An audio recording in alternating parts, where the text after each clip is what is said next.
Ma sœur a dit que je ne pouvais pas être sa demoiselle d'honneur parce que je n'étais pas assez jolie. C'est une question d'image, a-t-elle dit. Alors, j'ai acheté un billet pour Bali avec l'argent que j'avais économisé pour son cadeau. Quand j'ai posté les photos de mon voyage, les commentaires ont afflué, tout comme ces textos remplis de rage. Je n'aurais jamais pensé que ma propre sœur me briserait le cœur comme elle l'a fait, mais nous y voilà. Et honnêtement, je suis plutôt contente que ce soit arrivé, car cela a mené au mois le plus incroyable de ma vie. Laissez-moi vous raconter comment Emma, ma sœur aînée soi-disant aimante, m'a appris la leçon la plus précieuse sur l'estime de soi que j'ai jamais apprise. Je m'appelle Méline, j'ai 26 ans, et je travaille comme graphiste pour une agence de marketing de taille moyenne à Portland. Emma a 29 ans et travaille dans la finance. Nous avons toujours été proches, ou du moins c'est ce que je pensais. En grandissant, elle était l'enfant prodige, que des A, capitaine de l'équipe de cheerleading, reine du bal de promo, la totale. J'étais plutôt du genre artiste, introverti, passant mes week-ends à lire ou à dessiner plutôt qu'à des fêtes. Ne vous méprenez pas, je ne m'en suis jamais senti mal. J'aimais qui j'étais. Emma s'est fiancée à son petit ami, Derek, en août dernier. Derek est un type assez bien, il travaille dans l'immobilier, gagne bien sa vie. Dès qu'elle m'a montré sa bague, elle a commencé à s'extasier sur son mariage de rêve, prévu pour le mois de juin suivant. Je lui ai immédiatement proposé mon aide pour tout ce dont elle aurait besoin, et elle a semblé ravie. Nous avons passé des heures à regarder des lieux de réception, à goûter des gâteaux et à parcourir des tableaux Pinterest. Je lui ai même proposé de concevoir ses faire-part de mariage gratuitement, ce qu'elle a adoré. Bien sûr, tu seras ma demoiselle d'honneur, m'a-t-elle dit un soir, alors que nous essayions des robes de mariée. Je n'imagine personne d'autre à mes côtés le jour le plus important de ma vie. J'étais aux anges. J'ai commencé à planifier son enterrement de vie de jeune fille, à chercher des robes de demoiselle d'honneur, et j'ai même préparé un tableur complet des tâches de planification du mariage. J'étais complètement investi pour que sa journée soit parfaite. Le premier signal d'alarme aurait dû être quand elle a commencé à faire de petits commentaires sur mon apparence. Tu sais, Méline, tu devrais vraiment essayer le contouring. Ça ferait ressortir tes pommettes. Ou, as-tu pensé à te laisser pousser les cheveux? Les cheveux longs sont tellement plus féminins. J'ai mis ça sur le compte du stress pré-mariage. Emma avait toujours été soucieuse de son image, et je me suis dit qu'elle projetait simplement son anxiété sur tout le monde autour d'elle. Les choses se sont gâtées quand elle a insisté sur un camp d'entraînement pour demoiselles d'honneur. Elle voulait que toutes ces demoiselles d'honneur perdent 5 à 6 kilos avant le mariage. Quand j'ai mentionné que j'étais heureuse avec mon corps et que je ne voulais pas faire de régime, elle a eu ce sourire crispé. Méline, je veux juste que tout le monde soit à son avantage. Ce jour doit être parfait. J'aurais dû voir les signes avant-coureurs, mais j'aimais ma sœur et je voulais la soutenir. J'ai accepté de manger plus sainement et de faire plus d'exercice, même si je n'avais aucune intention de faire un régime draconien. Le point de rupture est survenu en mars, 3 mois avant son mariage en juin. Emma m'avait invité pour ce que je pensais être un essayage de robe de demoiselle d'honneur. Au lieu de cela, elle m'a fait asseoir sur son canapé blanc immaculé, avec une expression sérieuse. Méline, je dois te parler de quelque chose d'important. Qu'est-ce qu'il y a, ai-je demandé, en m'installant avec ma tasse de café. J'ai beaucoup réfléchi au cortège, et j'ai pris une décision difficile. Elle a fait une pause, regardant partout sauf moi. Je ne pense plus que tu devrais être ma demoiselle d'honneur. Mon estomac s'est noué. Quoi? Pourquoi? J'ai fait quelque chose de mal? Ce n'est pas ce que tu as fait. C'est. Eh bien, c'est à propos du look que je recherche. Elle a finalement croisé mon regard, et j'ai vu quelque chose dans ses yeux que je n'avais jamais vu auparavant quand elle me regardait, de la déception. Mon photographe de mariage coûte 5 000 €. Le vidéaste, c'est 3 000 € de plus. Je dépense une fortune en coiffure et maquillage professionnel pour tout le monde. Ce mariage va être publié dans le magazine Portland Bride. Je l'ai regardé, ne comprenant pas où elle voulait en venir. Méline, tu es ma sœur et je t'aime, mais tu n'es tout simplement pas faite pour être demoiselle d'honneur. Tu ne rends pas bien en photo. Tu n'as jamais été du genre glamour. J'ai besoin que mon cortège soit cohérent et soigné. Ce mariage va être publié dans le magazine Oregon Bride. Les mots m'ont frappé comme un coup physique. Tu es en train de dire que je ne suis pas assez jolie pour être à ton mariage? Le visage d'Emma a rougi, mais elle n'a pas nié. Je dis que ce mariage consiste à créer une journée et des souvenirs parfaits. J'ai besoin de demoiselles d'honneur qui correspondent à l'esthétique. Jessica, Amanda et Claire ont toutes ce look de beauté classique. Elles rendent bien en photo. Elles savent se maquiller correctement. Elles s'habillent bien. Elle a fait un vague geste vers ma tenue, un jean et un t-shirt de groupe vintage. Toi, tu as toujours été plus du genre naturel, artiste. J'avais l'impression de ne plus pouvoir respirer. Emma, je suis ta sœur. C'est exactement pour ça que tu comprendras. La famille se soutient, n'est-ce pas? Je veux toujours que tu sois au mariage, évidemment. Tu peux t'asseoir au premier rang et prendre des photos. Peut-être que tu pourrais même aider à coordonner les choses en coulisses. Tu es si organisé. La cruauté désinvolte de ses propos était à couper le souffle. Elle voulait que je sois sa coordinatrice de mariage gratuite, pendant que ses amis plus jolis se tiendraient à ses côtés sur les photos qui seraient accrochées dans sa maison pour toujours. J'ai besoin de temps pour réfléchir à ça, ai-je réussi à dire. Bien sûr. Je savais que tu comprendrais. C'est pour ça que tu es la meilleure sœur du monde. Elle m'a même serré dans ses bras en partant, comme si elle venait de me rendre un service.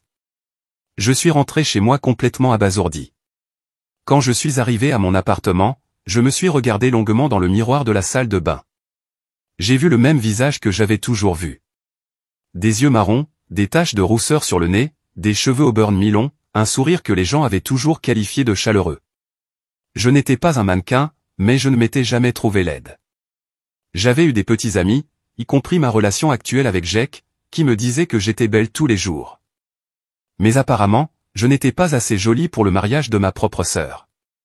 Cette nuit-là, j'ai appelé notre mère. Elle a dit quoi? La voix de maman montait à chaque mot que je répétais. Elle veut que je coordonne au lieu d'être demoiselle d'honneur parce que je ne corresponds pas à son esthétique. Il y a eu une longue pause. Méline, ma chérie, je suis tellement désolé. Je ne sais même pas quoi dire. Ce n'est pas la fille que j'ai élevée. Je ne sais pas quoi faire, maman. Tu ne fais rien. Tu gardes la tête haute, et tu te souviens que ta valeur n'est pas déterminée par l'opinion de ta sœur.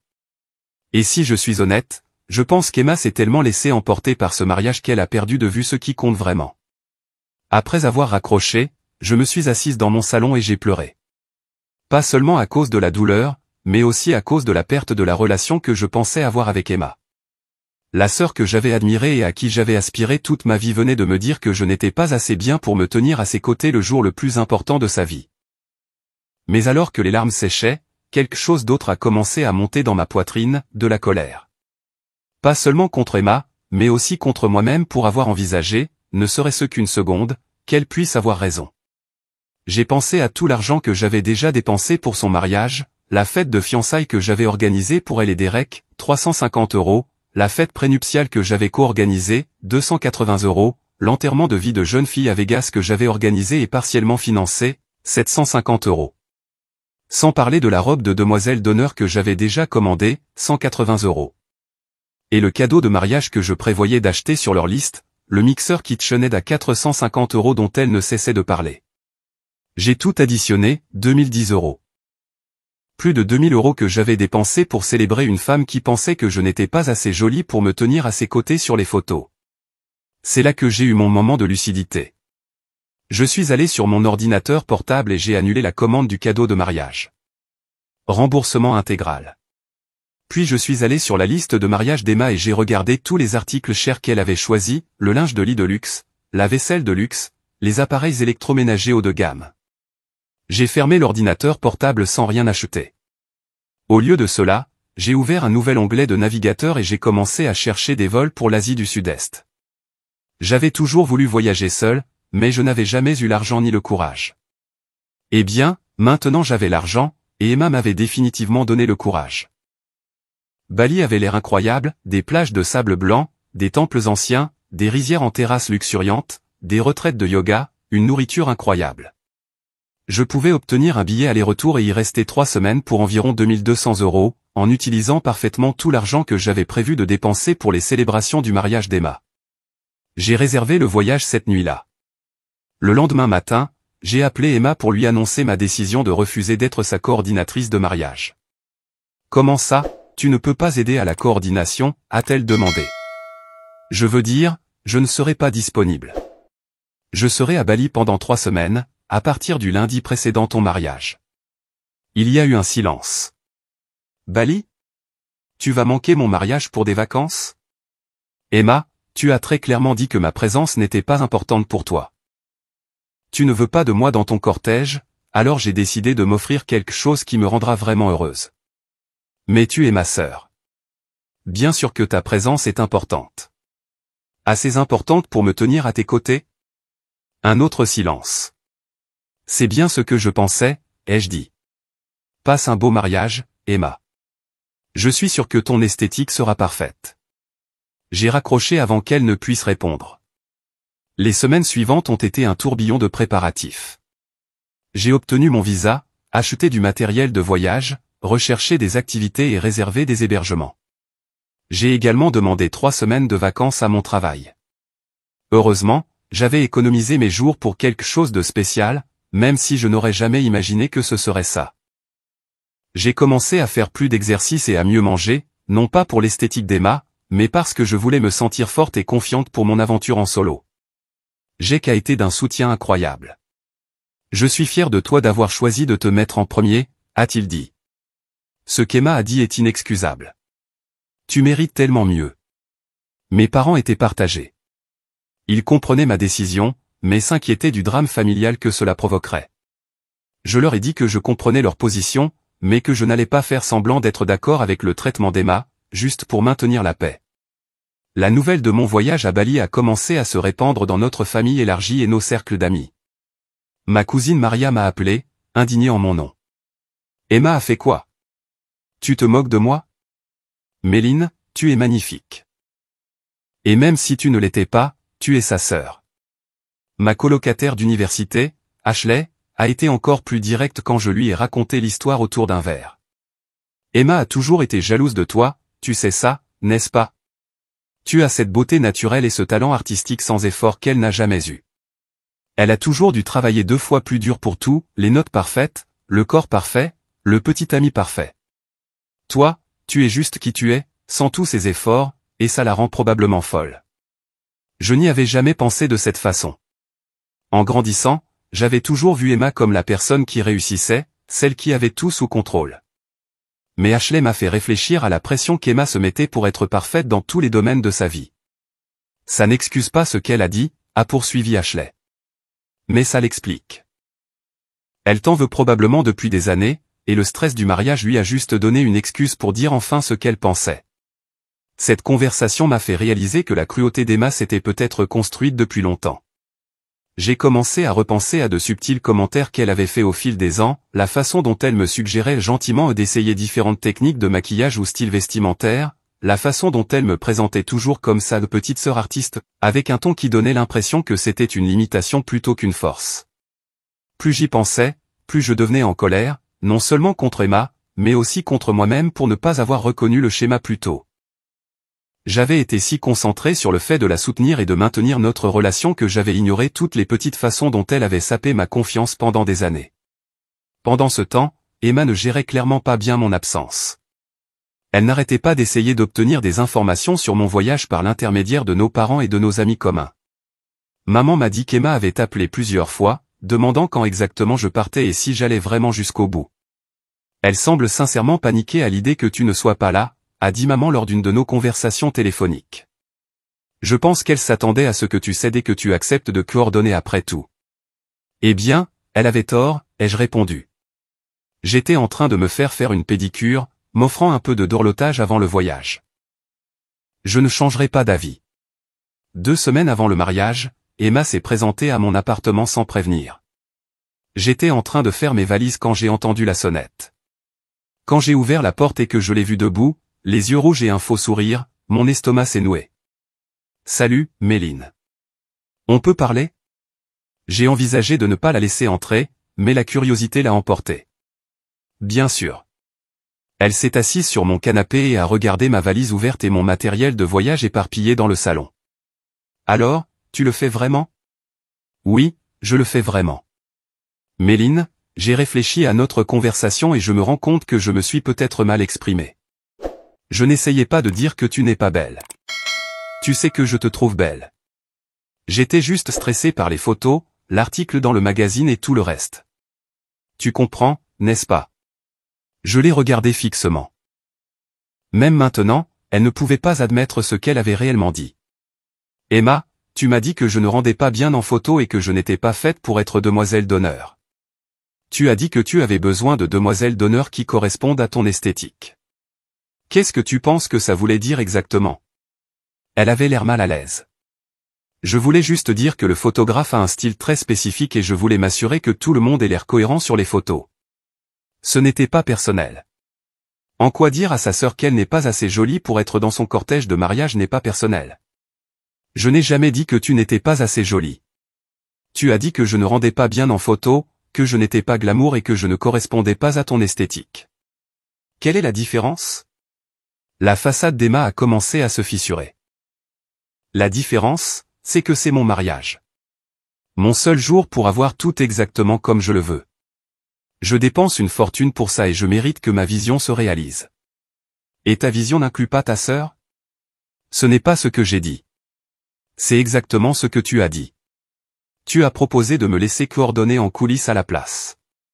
Tu voulais que je sois ta planificatrice de mariage gratuite pendant que tes amis plus jolis seraient sur les photos. Le visage d'Emma a rougi. Très bien. Oui. Je voulais que mes demoiselles d'honneur aient un certain look. Est-ce un crime?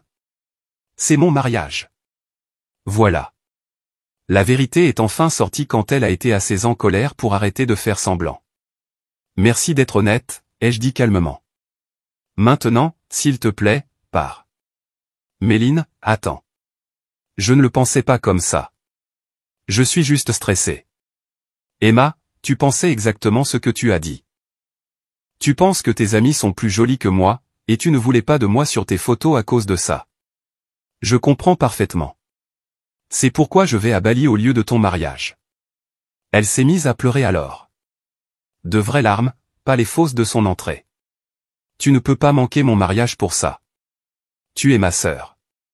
Qu'est-ce que je suis censé dire aux gens quand ils demanderont où tu es? Dis-leur que je vis ma meilleure vie au paradis. C'est tellement égoïste, Méline. Tu ruines mon jour spécial. Je ne ruine rien. Je ne participe juste pas à un événement où je ne suis pas désiré. Emma est partie en trombe, claquant ma porte derrière elle. Je me sentais tremblante, mais fière de moi de ne pas avoir cédé. 1 heure plus tard, elle m'a envoyé un texto, j'espère que tu sais que tu brises le cœur de maman avec ce coup monté. J'ai appelé maman immédiatement. Emma vient de partir d'ici et maintenant elle m'envoie un texto me disant que je te brise le cœur. Est-ce vrai? Maman a soupiré. Oh, ma chérie, non. Je veux dire, j'aimerais que vous puissiez vous arranger, les filles, mais je ne suis pas navré. Je suis déçu du comportement d'Emma. Honnêtement, ton père et moi en avons parlé, et nous pensons tous les deux qu'elle a dépassé les bornes.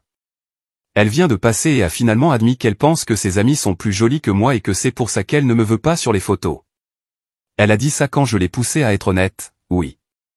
Il y a eu une longue pause. Méline, je suis tellement désolé. Je l'ai élevée mieux que ça. Je sais que tu l'as fait, maman. Mais c'est une adulte qui fait ses propres choix maintenant. Les dernières semaines avant mon voyage ont été paisibles. J'ai terminé tous mes projets de travail, j'ai demandé à ma voisine d'arroser mes plantes et je me suis préparé mentalement pour mon aventure. J'ai commencé un journal de voyage, j'ai acheté un nouvel appareil photo et je me suis même offert de belles robes pour le voyage, non pas parce que j'avais besoin de prouver quoi que ce soit à qui que ce soit, mais parce que je voulais me sentir incroyable. Jake m'a aidé à faire ma valise la veille de mon départ. Tu vas tellement me manquer, a-t-il dit en pliant soigneusement mes robes d'été dans ma valise. Ce n'est que 3 semaines. Je sais, mais j'ai l'impression que c'est un grand moment pour toi, comme si tu devenais une nouvelle version de toi-même. Il avait raison. Je sentais quelque chose changer en moi. L'ancienne Méline, qui aurait fini par céder aux exigences d'Emma et se serait présentée pour coordonner son mariage, était partie. Cette nouvelle Méline se choisissait elle-même, son bonheur et son amour-propre. Le matin de mon départ pour l'aéroport, j'ai reçu un dernier texto d'Emma, dernière chance de faire ce qu'il faut. J'ai éteint mon téléphone sans répondre. Le vol pour Bali a été long mais magique. Je n'avais jamais voyagé seul à l'étranger auparavant, et chaque instant ressemblait à une aventure. J'ai discuté avec d'autres voyageurs, j'ai lu 2 livres entiers et j'ai regardé le lever du soleil à 10 000 mètres d'altitude. Quand nous avons atterri à Denpasar, j'ai eu l'impression d'entrer dans un tout nouveau chapitre de ma vie. Ma première publication Instagram de Bali était simple, juste une photo de mes pieds dans le sable avec la légende « Arrivé au paradis ». L'aventure en solo commence officiellement. Palmier. En 1 heure, elle avait 50 j'aime et une douzaine de commentaires d'amis disant qu'ils vivaient par procuration à travers moi. Le complexe hôtelier de Seminyak était plus beau que je ne l'imaginais. Ma chambre avait une terrasse privée donnant sur l'océan, et j'ai passé ma première soirée assise là, à regarder le coucher de soleil, me sentant incroyablement fier d'être là. Cette première semaine s'est écoulée dans un tourbillon de nouvelles expériences. J'ai suivi un cours de yoga au lever du soleil sur la plage tous les matins, j'ai passé les après-midi à lire au bord de la piscine ou à explorer les marchés locaux, et j'ai essayé un nouveau restaurant chaque soir. J'ai eu un massage balinais traditionnel, j'ai appris à faire un authentique nasi goreng dans un cours de cuisine, et j'ai même essayé le surf. Mais la partie la plus transformatrice n'a pas été les activités, c'était la façon dont je me sentais par rapport à moi-même. Loin des critiques et du jugement d'Emma, j'ai commencé à me voir d'un œil neuf. Les autres voyageurs que j'ai rencontrés étaient si chaleureux et accueillants, me complimentant constamment sur mon esprit d'aventure et mon énergie positive. Les habitants étaient incroyablement gentils, me disant souvent que j'avais un beau sourire ou une bora paisible. Un soir, je dînais dans un restaurant en bord de mer quand une femme à la table voisine s'est penchée. J'espère que ça ne vous dérange pas que je le dise, mais vous avez une énergie si radieuse. Célébrez-vous quelque chose de spécial? Je me célèbre moi-même, je suppose, ai-je dit, et j'ai réalisé à quel point c'était vrai. Eh bien, quoi que vous fassiez, continuez. Vous êtes absolument rayonnante. J'ai commencé à publier plus fréquemment, partageant des photos des temples que j'ai visités, de la nourriture que j'ai essayée et des aventures que j'ai vécues. Chaque publication a suscité plus d'engagement que la précédente, avec des amis et des connaissances commentant à quel point j'avais l'air heureuse et belle. Quand j'ai déménagé à Ubud pour ma 2e semaine, je me sentais comme une personne complètement différente de celle qui avait embarqué à Portland. J'étais bronzée, détendue, confiante et sincèrement heureuse, d'une manière que je n'avais pas été depuis des mois. Je me suis inscrite à un atelier de photographie et j'ai appris des techniques qui ont rendu mes photos de voyage encore plus magnifiques. C'est à Ubud que j'ai rencontré Christina, une blogueuse de voyage australienne, qui est devenue rapidement une amie. Elle a regardé mon compte Instagram un soir au dîner et a secoué la tête avec étonnement. « Votre engagement est incroyable », a-t-elle dit. « Et vos photos sont magnifiques. Avez-vous envisagé de créer un blog de voyage? Je suis graphiste, pas écrivain. Vous êtes clairement une naturelle. Regardez ces légendes. Elles sont inspirantes sans être ringardes, et votre composition photographique est vraiment bonne. » Cette conversation a planté une graine qui allait devenir quelque chose de plus grand après mon retour à la maison. La 3e semaine dans les îles Gili a été purement magique. L'eau était la plus claire que j'ai jamais vue, les plages étaient immaculées, et je me sentais complètement en paix avec ma décision d'être là plutôt qu'au mariage d'Emma. Je m'étais fait des amis de différents pays, j'avais vécu des aventures incroyables et, plus important encore, j'étais retombée amoureuse de moi-même. C'est à Gili Trawangan que j'ai pris la photo qui allait tout changer, la photo du coucher de soleil sur la plage dans la robe blanche, que j'ai postée le jour du mariage d'Emma. J'ai failli ne pas la partager, car elle me semblait presque trop belle, trop parfaite. Mais quelque chose m'a dit de la poster avec cette légende sur le fait de se choisir soi-même, et je suis si heureuse de l'avoir fait. La réponse a été immédiate et écrasante. Les gens n'aimaient pas seulement la photo, ils la partageaient, commentaient avec des paragraphes sur son côté inspirant, et m'envoyaient des messages privés pour me raconter leurs propres histoires de choix de soi-même au détriment de membres de la famille ou d'amis toxiques. La semaine précédant le mariage d'Emma, j'ai posté une photo sur Instagram de ma carte d'embarquement avec la légende « L'aventure en solo commence maintenant. 3 semaines au paradis ». J'ai tagué Bali et ajouté des hashtags sur le voyage en solo et l'amour de soi. Les réponses ont été extrêmement positives. Des amis ont commenté à quel point j'étais courageuse, à quel point ils étaient jaloux, et comment ils voulaient planifier leur propre voyage en solo. C'était bon de voir autant de soutien. Bali a dépassé toutes les attentes. J'ai séjourné dans un magnifique complexe hôtelier à Seminyak la première semaine, puis je suis allé à Ubud pour une expérience plus culturelle, et j'ai terminé mon voyage dans les îles Gili pour un vrai moment de détente à la plage. J'ai fait du yoga au lever du soleil, j'ai eu des massages sur la plage, j'ai suivi un cours de cuisine, j'ai visité des temples anciens, j'ai fait de la randonnée dans les rizières, j'ai fait de la plongée avec tuba, j'ai appris à surfer et j'ai mangé la nourriture la plus incroyable. J'ai rencontré des gens extraordinaires du monde entier et j'ai eu des conversations qui ont duré jusqu'à l'aube.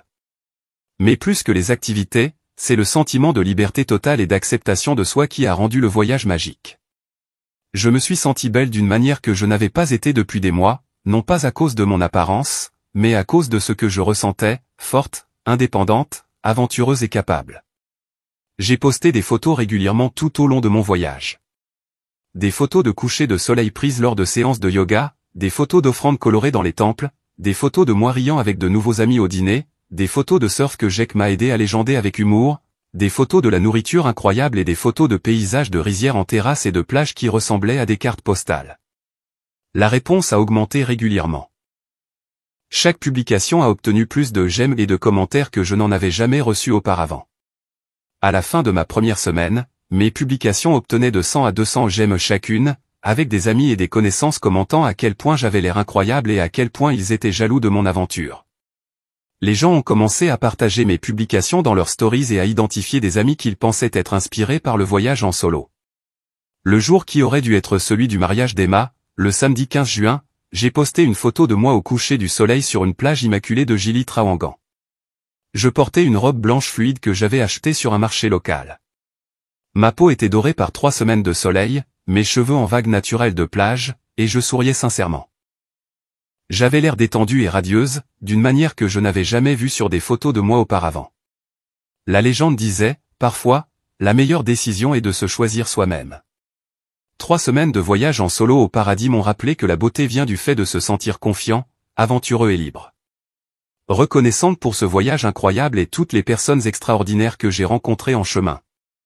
En 2 heures, cette publication avait plus de j'aime et de commentaires que tout ce que j'avais jamais partagé.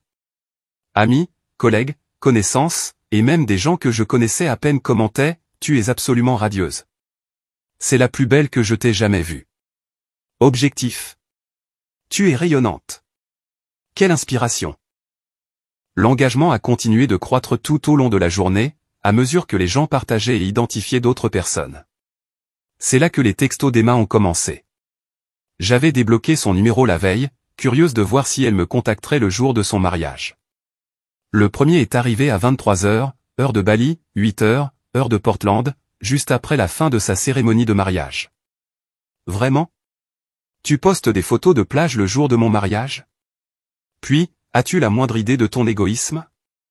Suivi de « Maman et papa sont tellement déçus de toi. » Et puis, tout le monde n'arrête pas de demander où tu es, et je dois expliquer que ma sœur a choisi des vacances plutôt que mon mariage. Je n'ai répondu à aucun d'eux. Je dînais avec un groupe de voyageurs que j'avais rencontrés, et nous rions de nos pires histoires de voyage.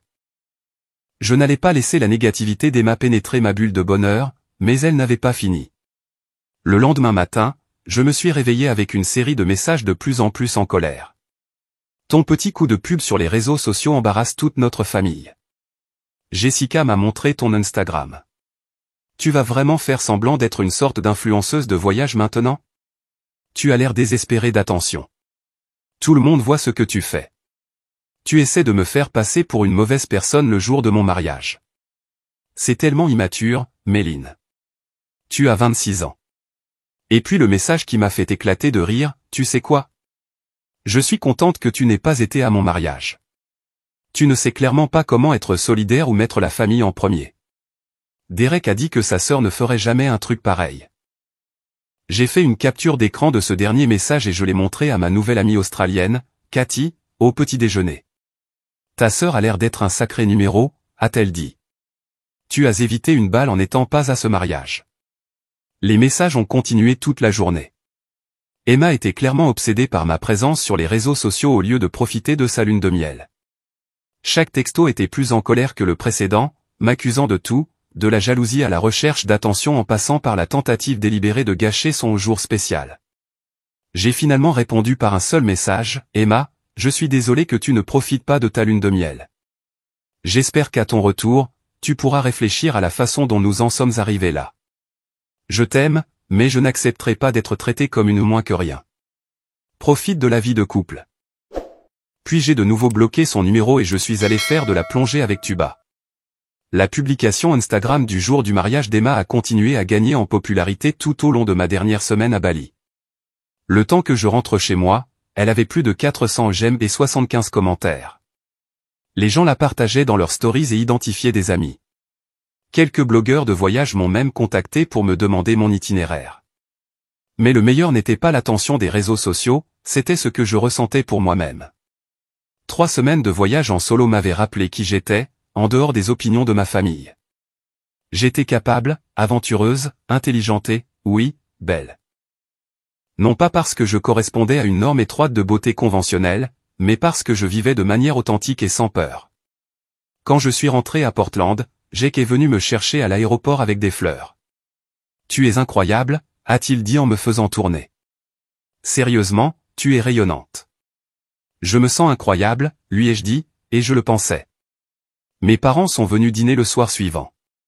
Maman m'a serré fort dans ses bras et m'a dit « Je suis fier de toi de t'être défendu. » Emma a appelé pendant sa lune de miel, et honnêtement, elle avait l'air complètement folle. Elle n'arrêtait pas de parler de ta publication Instagram au lieu de son propre mariage. Elle est blessée, a dit papa diplomatiquement. Mais ce qu'elle t'a dit était mal. Aucune sœur ne devrait jamais faire sentir ça à une autre. Les véritables retombées sont arrivées quand Emma est rentrée de sa lune de miel.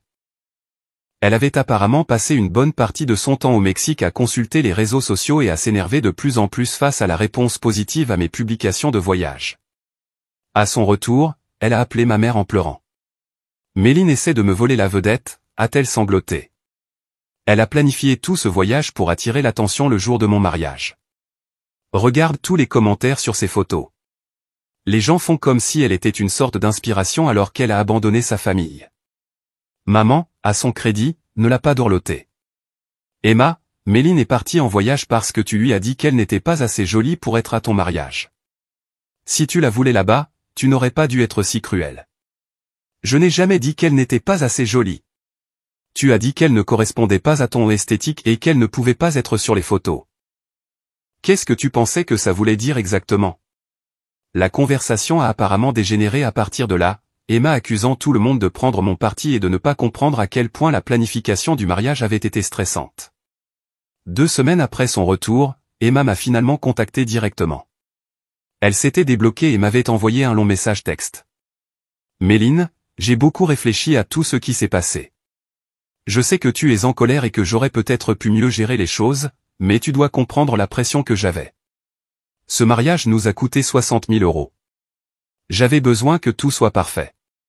Je n'essayais pas de te faire de mal, j'essayais juste de prendre de bonnes décisions pour mon grand jour. Je pense que nous avons toutes les deux dit des choses que nous ne pensions pas, et je suis prête à te pardonner d'avoir manqué mon mariage si tu es prête à me pardonner pour la situation des demoiselles d'honneur. Pouvons-nous s'il te plaît juste passer à autre chose? Ma sœur me manque. » J'ai regardé ce message pendant un long moment. Même dans sa tentative de réconciliation, elle ramenait tout à son stress, à son mariage, à ses besoins. Elle était prête à me pardonner d'avoir choisi de ne pas assister à un événement où on m'avait dit que je n'étais pas assez bien pour participer. J'ai appelé Jake avant de répondre. « Qu'est-ce que tu penses que je devrais faire?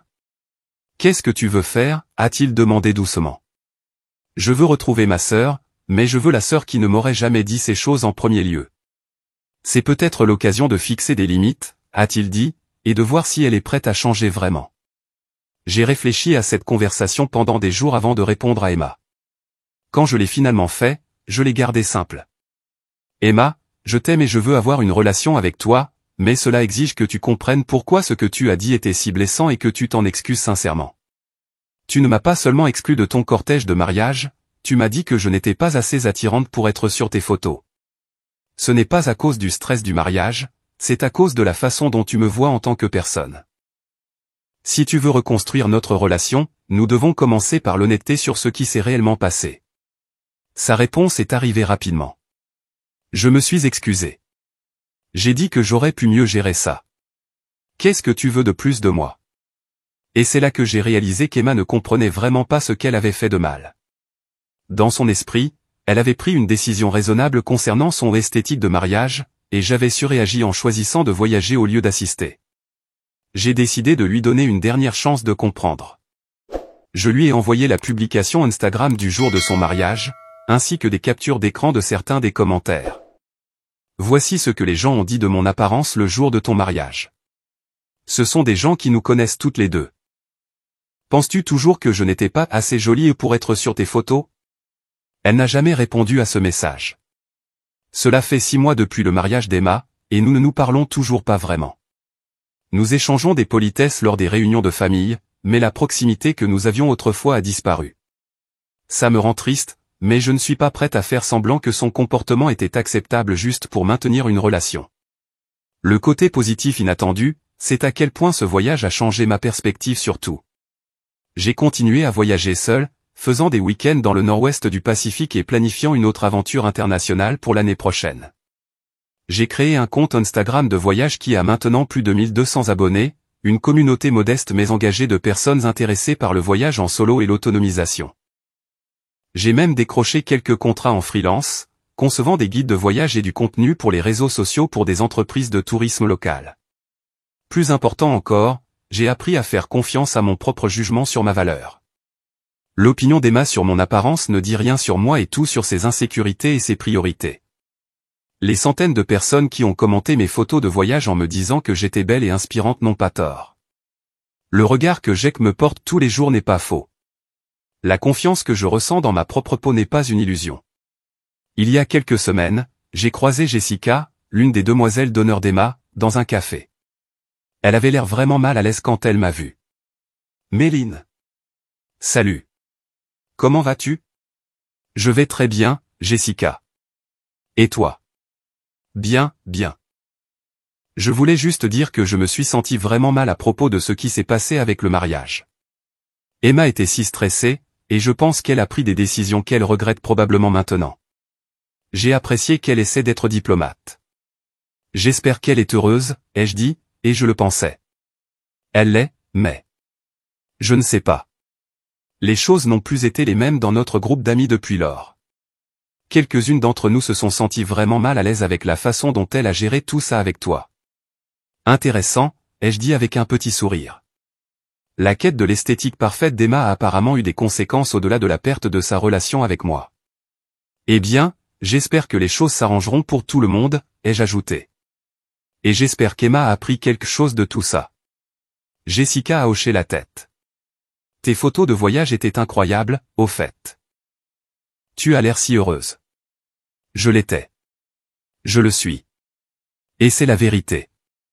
Emma voulait un mariage parfait avec des photos parfaites et des souvenirs parfaits. Elle l'a eu. Pour autant que je sache, les photos professionnelles de son mariage étaient magnifiques. Elle était magnifique. Derrick avait l'air heureux. Et ces demoiselles d'honneur choisies correspondaient toutes parfaitement à son esthétique. Mais j'ai eu quelque chose de mieux. J'ai eu le respect de moi-même, l'aventure, la confiance et la connaissance que je n'ai besoin de la permission de personne pour être belle ou digne d'amour et de célébration. Parfois, je me demande si Emma regarde un jour ses photos de mariage parfaites et pense à la sœur qui n'y figure pas.